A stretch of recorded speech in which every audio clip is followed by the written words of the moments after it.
Hey, Don. Apologies for any noise here. I'm at the airport. A lot of questions here, but I'll try to keep it to a couple here.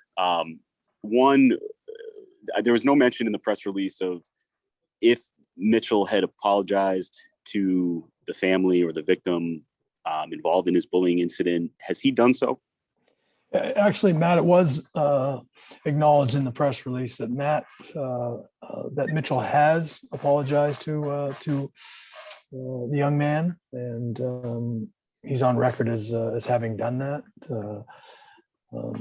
So I'll leave that as it is because I know that he's had contact and apologized to him. Okay. Do they still have a relationship today? They have had contact recently, yes. Okay. The NHL, I mean, I think anybody would say, probably even yourself, that playing in the NHL is a privilege. Why does he deserve that privilege, that chance to play in the NHL? Well, he has to earn the opportunity to play in the NHL as a player. But I think more importantly, to your point, he has to earn the respect of teammates and really everywhere in society to garner a second chance. And with us doing, a lot of background work over the course of the last 6 months, almost a year now, and spending time in particular recently with Mitchell and his family and him with every member of our organization that we feel would be weighing in on this decision. His acknowledgement of the mistakes he made when he was in 8th grade and 14 years old. And, it's more about what he's going to do now, not ever losing sight of the disrespect that he showed to the young man. And he has to earn those every day. And we're going to put him in community programs so that he continues to educate himself and others as to, what being disrespectful does for you and how you carry that with you for the rest of your life. So he has to earn the rights moving forward, and he'll do that every day for his teammates, for people that he's going to interact with, and everywhere.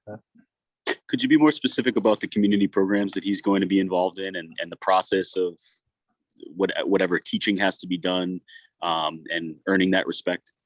Well, it's a mutual education for Mitchell, continued education for Mitchell and for others. We're going to keep the groups private at this point in time, out of respect for them. But Carrie Collins and our community relations staff has certainly put Mitchell in contact with professionals with these community programs over the course of the last almost 2 weeks now, and he has accepted and welcomed the opportunity, to be honest with you, to be in these groups, to continue to learn, to continue to educate himself, as well as have the opportunity to educate others that he made an egregious mistake when he was younger, and he needs to continue to educate, to evolve, to mature, and share his poor judgment with others and how it can impact your life.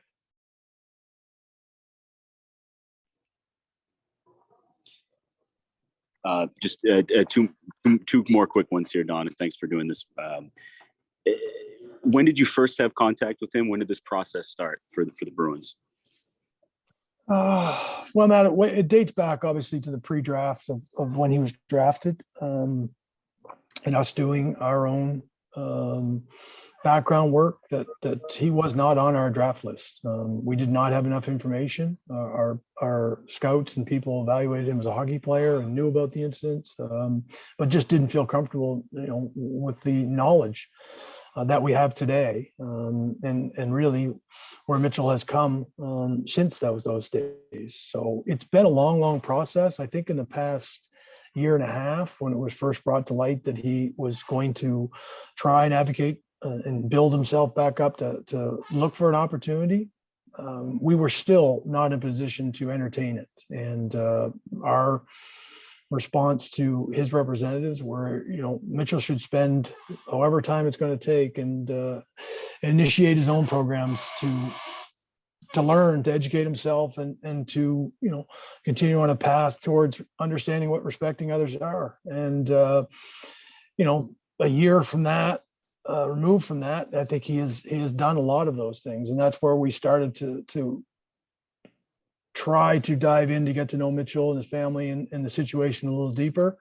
And then certainly in the last 3 months that we've put a lot of time and effort in with each and every one of members of our organization that we're going to weigh in on this and hopefully set Mitchell up for some success as he moves forward in gaining trust and the respect of others that he needs to show. We just, we have a much better understanding and feel we're in a position that when doors were slamming, that maybe we would allow one to open up, and we felt as an organization we'd be strong enough to do that and hold him to the standard, that we put forth in our release, that each and every one of us as employees and part of Delaware North and the Boston Bruins are going to hold ourselves to that standard, and Mitchell will be held to that. And lastly, I imagine some of the reaction to this will be people trying to figure out, whether a kid, made a mistake, and whether he deserves a second chance. How did you arrive at that moral, point for yourself? I'm not going to downplay that this has been a personal struggle as well as a professional struggle. As we go through to try and separate, the hockey player and the person, spending quite a bit of time with Mitchell in particular over the last 10 days, spending time with my own family and talking through some of the details. I came to a position that if the organization was willing to support a person and give an opportunity, and recognizing that I come from a lifelong educators, and my father in particular was a vice principal board of education that had suspended kids throughout his professional life, but he always welcomed them back if they were willing to abide by the rules and to continue to move forward in their life, because it was about opportunity and it wasn't about punishment. Mitchell's paid a punishment and he's going to continue to carry that for the rest of his life, and we're going to hold him, as I referenced, we're going to hold him to a standard that he needed to understand, that each and every one of us as individuals look in the mirror every day and respect others and have to be, unilaterally inclusive. Thank you, Don. Steve Conroy. Don, in the vetting process, did you reach out to the victim's family at all? I have not spoken to the young man. I was certainly part of Mitchell having contact with the young man, but we have not had direct communication with the family themselves. Was it bothersome at all that it has taken this long for him to reach out to the family? Yeah, again, he has not had any contact with the family. He has had contact with the young man himself. Part of that, Steve, was through the legal process and the fact that they were no longer living in the same community. But as I referenced, they have been in touch, and that was part of our understanding with Mitchell, that he would indeed have communication with Isaiah, so that he would understand that he was, going to be receiving a second chance. And you've helped build this reputation of the organization as one that puts a premium on character. Are you concerned at all about any kind of hit that this would, give the organization's reputation?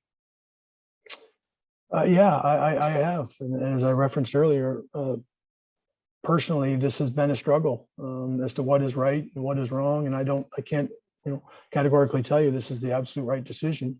This is an opportunity that we're providing for a young man that is going to work to continue to earn trust and respect, as each and every one of us do every day. And as I said, my own personal judgment on this wasn't the final say. It was just part of the equation, and but having spent time with him and having a clear understanding of, I think, the direction that he would like to take his life in, I felt that if other teams that were going to be willing to give, and I'm not going to speak for other teams, if they were willing to give him a chance, I think we all have to look in the mirror and say, why wouldn't we be willing to give him a chance?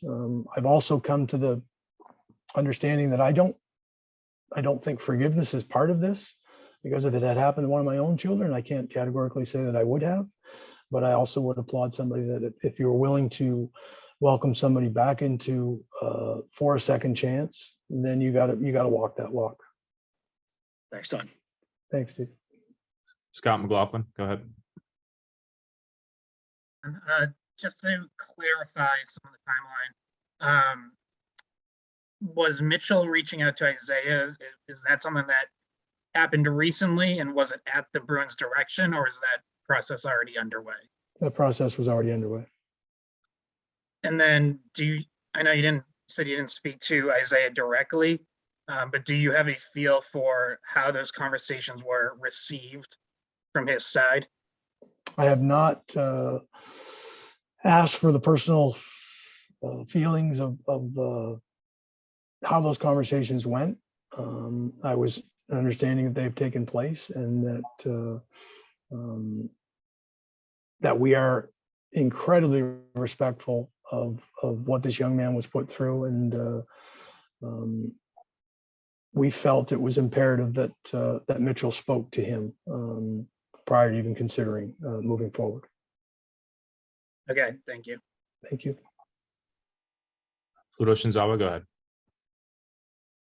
Don, it could have been very easy for you to just be like some of these other NHL teams and just say this is just I don't know if it's just hard to touch. So what made you think, just given the type of player he is, I imagine that you recognize some remorse in the player. What made you decide to go forward and say this is worth the trouble, so to speak?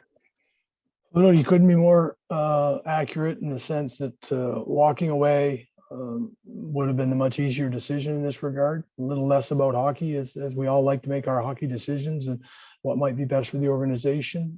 This was a lot more in depth, and I think Mitchell understands the gravity of the decision that each and every one of the individuals, but collectively, most important, the organization has made.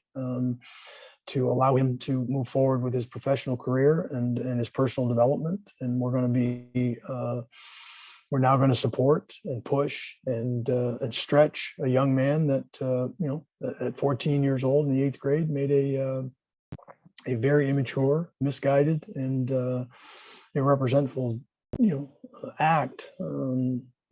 But you're right. The easier decision would be to walk away. Okay, and just one other question. Just can you describe him as just a pure hockey player? What stands out to you? Obviously, he had a tremendous offensive season last year in the USHL. Was an older player in that league, but his production offensively, the power play, his ability to generate, get up the ice, shoot the puck, and be part of the offense, I think gives him an opportunity and a chance as a professional. We're going to work with him on the defending part of the game. He was a transition forward that has moved back to defense. We're going to get him to teach him to understand how to play defense and use his offensive attributes and hockey acumen. I think he has a chance to be an NHL player. He has attributes that certainly translate to the new style of game. And we're going to work with him on the other things, as well as all the things I referenced off the ice that each and every one of our players, we expect and demand. Kara Sullivan. Thank you.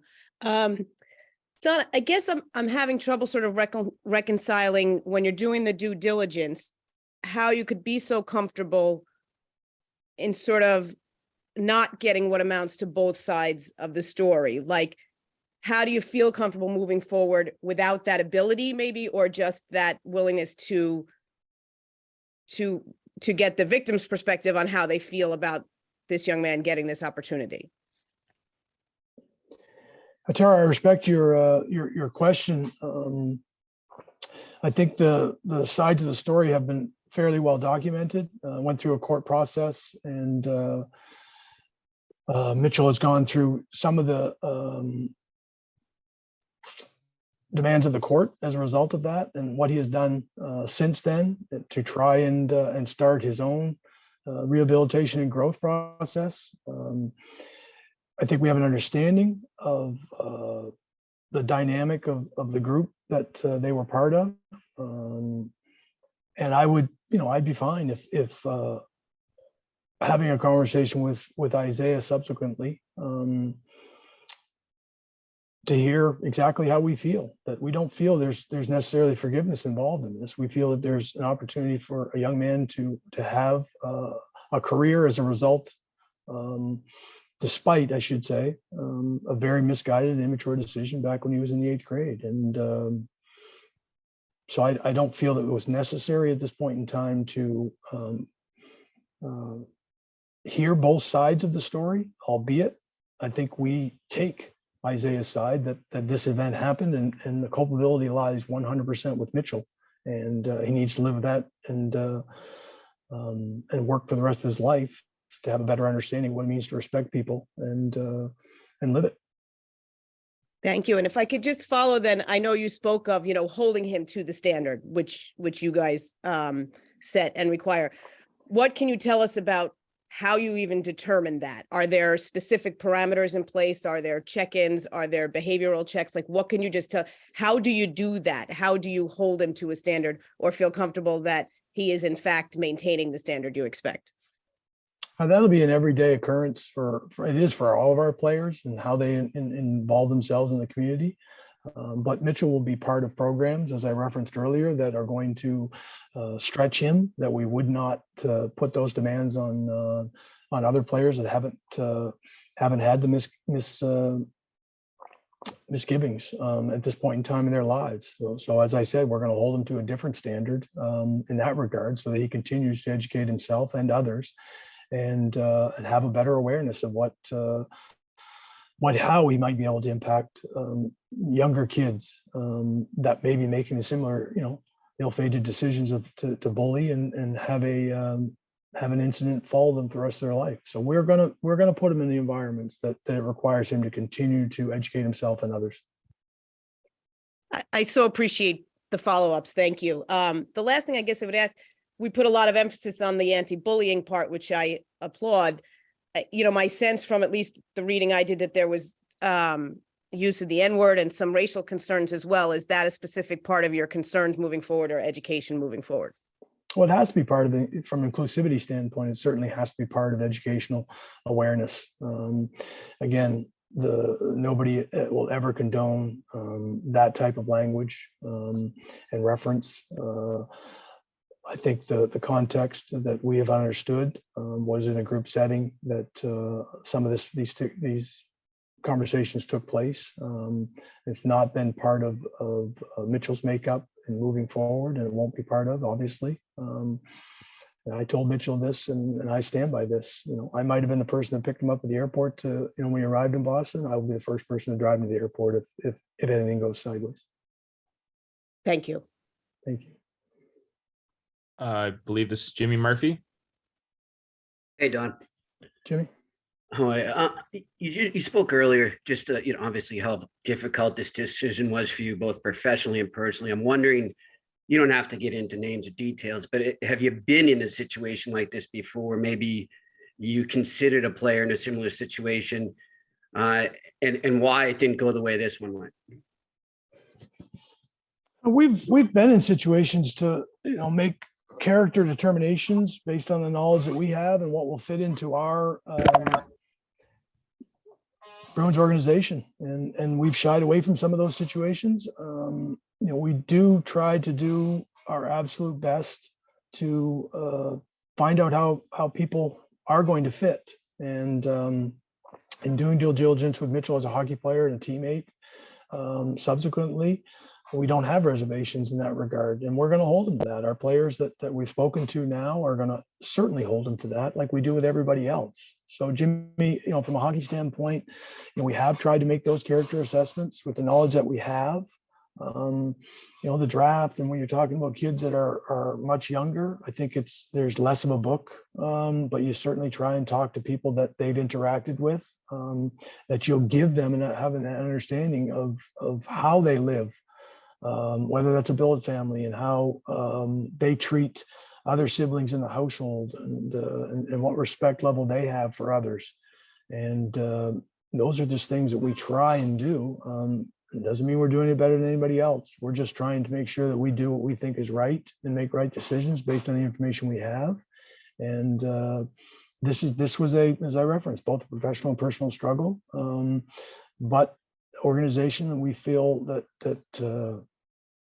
we have to walk the walk in that sense. If we're going to be open and inclusive, then we have to allow people to continue to grow despite maybe a missteps along the way, unless we feel that those are repeated things that we just don't welcome in our organization.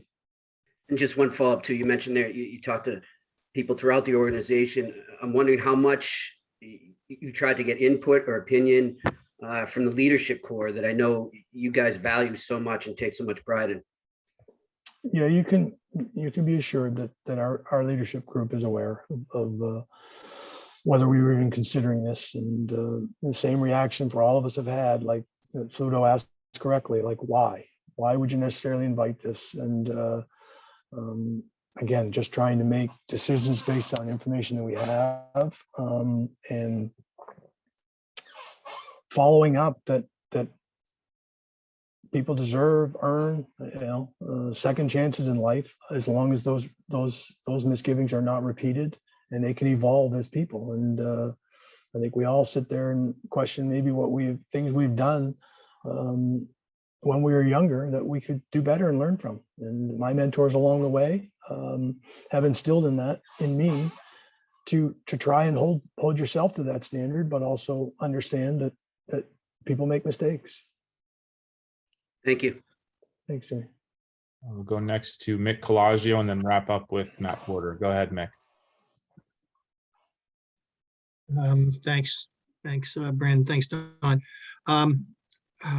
You and Murph kind of stole my question about the locker room there, but I did have another one. These days, it just seems to be selective redemption. A big part of this is your optics, concern about that, and hockey culture and how it's viewed on the outside, with a huge segment of younger fans who have these concerns about inclusion. And this kind of action is usually condemned because of what he did. If it was somebody else and did something else, it might be fine for redemption. In this case, it's not when you look at your Twitter feed. So how cognizant of the Bruins that your attitude toward inclusion is, hey, inclusion is inclusion. And if we're going to have redemption and we're going to have second chances, then we're going to see if the person is going to come forward, as you've stated throughout this presser. And how do you get through that wall right now with a segment of fans who don't forgive this kind of transgression and will judge this team as saying, oh, they just want to get this guy in the NHL because hockey culture will never really change. This proves it, yada, yada. And clearly I don't take you that way, but I know it's out there when I read my social media. So I'm just wondering where the Bruins are as far as feeling like you guys aren't just being scaredy cats here. You guys are being bold and you're saying, hey, let's give this guy the second chance, even though it's not going to be seen in a positive light in a large segment out there. Kudos to you guys, but I'm just wondering how you guys are going forward regarding that fan segment. It's going to be hard to convince. Well, Mick, I think you said things very well, that in a lot of ways, this was less in the immediate side of things, less about the hockey decision and more about certainly the impact of the organization and our leadership group, the people that we have tried to bring into the organization up and down, having conversations with all the players in Providence, so they would have a clear understanding with the management down there that this decision could be wrong. And that's being respectful of the people that have an opinion that redemption is not available to us. And judgment of what one act is different from another, and one person gets a second chance, another person doesn't get a second chance, and how they reintegrate into society and how we're going to hold Mitchell Miller to a standard that we hold each and every one of ourselves to is what's paramount here. If we're going to get to a place where it doesn't matter if it's hiring for any position, it doesn't matter if it's a hockey player, we have to have a clear understanding of what our values are moving forward as a society and respect that in each and every one of us. And in this case, you're right. It invited a lot of negativity that quite frankly, we didn't want. But every time that we got to the point where we're just walking away, we came back to the young man was in the 8th grade. He was 14 years old. He has owned and he will continue to own. He led his statement with the fact that there is no way that he doesn't take full responsibility for the decision he made, in a group dynamic where they were certainly trying to, find somebody that would take the push pop in that case. And I think that is going to live with them. And we've had a lot of conversations about that. And the fact that each and every one of the media are going to come at every different angle as to why does he get a second chance? And I didn't tell him that he's deserved a second chance. I just think that the organization made a decision that will allow for the growth of an individual, not unlike, as I referenced earlier, when you go to hire somebody, it's because of their qualifications, what they can add, and being a good person and a contributor to our organization. And I want us to stand by that. And sometimes we'll make really good decisions and sometimes we won't. And this was an incredibly difficult decision, personally, professionally, and organizationally, as to why we want to do this. Thank you. Thanks, Mike. Last question, Matt Porter, go ahead. Yeah, just one quick one on timing and then another one. Competitive, I mean, it seems that the fact that you guys are signing him means that maybe other teams were interested. Where was he training, playing? What was he doing? Where was he going to play this year if he didn't get a contract? Do you have any sense of that? Mitchell had still been exploring some college opportunities. He had not been playing. He'd been practicing back at home. But he has not. He's missed an awful lot of time of hockey, not just in years past, but certainly in this current season. So it's going to take a while. We're in no rush to speed up any process for him as a hockey player. He's got a lot on his plate, and he knows it. The hockey might be the easier part for him to get on and practice and start to earn respect of teammates as a hockey player and in the locker room. But he's got a lot of other things that certainly are going to transpire in his life. But if he didn't, advocate for himself to try and earn a second chance, then he'd be sitting on the sidelines still and wondering what he's going to do. He had some schools that were still exploring bringing him in. So he did have some opportunities elsewhere, but he made a decision that he wanted to pursue the pro side of playing hockey at this time. And that's where it landed. And then with the incidents themselves, and it wasn't just one incident, if you read the statements of the victim's family and I believe himself as well, I'm wondering do you consider that matter or that time period closed from your perspective? Could any new information about that, change your feeling or cause you to cut ties with the player, as obviously Arizona did, after drafting him?